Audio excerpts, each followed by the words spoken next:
بسم اللہ الرحمن الرحیم۔ دین کی بادشاہت کیسے حاصل ہوگی؟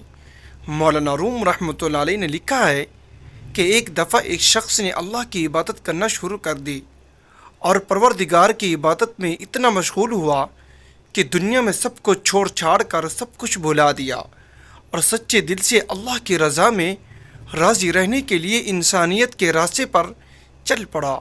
مولانا روم رحمۃ اللہ علیہ کہتے ہیں کہ ایک وقت وہ آیا کہ اس کے گھر میں کچھ کھانے کو بھی نہ بچا، اور ہوتے ہوتے وہ وقت بھی آیا کہ گھر بار سب ختم ہو گیا، اور وہ شخص چلتے ہوئے موت کے انتظار میں گلیاں گھومتا کہ اب تو بچا کچھ نہیں تو انتظار ہی کر سکتا ہوں، اللہ سنبھال لے۔ ایک دن بیٹھا ہوا تھا کہ دیکھا اس کے قریب سے ایک لمبی قطار میں گھوڑے گزرے۔ ان گھوڑوں کی سیٹ سونے اور چاندی سے بنی ہوئی تھی اور ان کی پیٹھوں پر سونے کے کپڑے پہنے ہوئے تھے۔ ان گھوڑوں پر جو لوگ بیٹھے تھے وہ کسی شاہی گھرانے سے کم نہ لگتے تھے۔ ان کے سروں پر سونے کی ٹوپیاں تھیں اور ایسے معلوم ہو رہا تھا کہ بادشاہ جا رہی ہیں۔ اس شخص کے دریافت کرنے پر اسے بتایا گیا کہ یہ 7 گاؤں میں ایک بادشاہ ہے، یہ سب اس کے غلام ہیں اور بادشاہ کی دربار میں جا رہے ہیں۔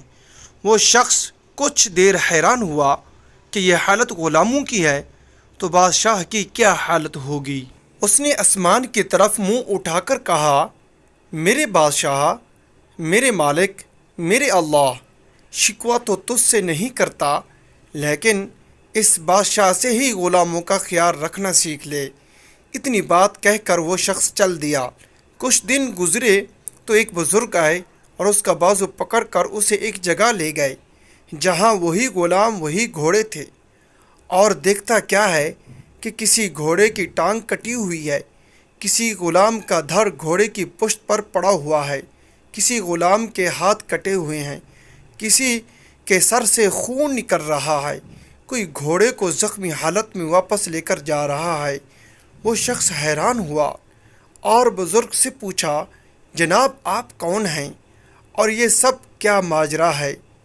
اس وقت اس بزرگ نے کہا، یہ وہی غلام ہیں جو اس دن سونے میں لپٹے ہوئے تھے اور آج یہ ایک جنگ سے واپس آ رہے ہیں، اس لیے ان کی یہ حالت ہے۔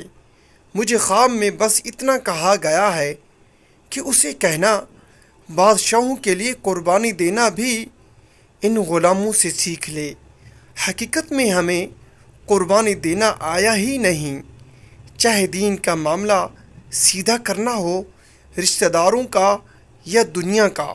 جس دن ہم قربانی دینا سیکھ لیں گے دین کے لیے، اپنوں کے لیے اور دنیا کے لیے، اس پر توکل کرنا سیکھ لیں گے، اس دن شہنشاہ اللہ رب العزت ہمیں ایسی بادشاہت عطا فرمائے گا جو کبھی ختم نہ ہوگی۔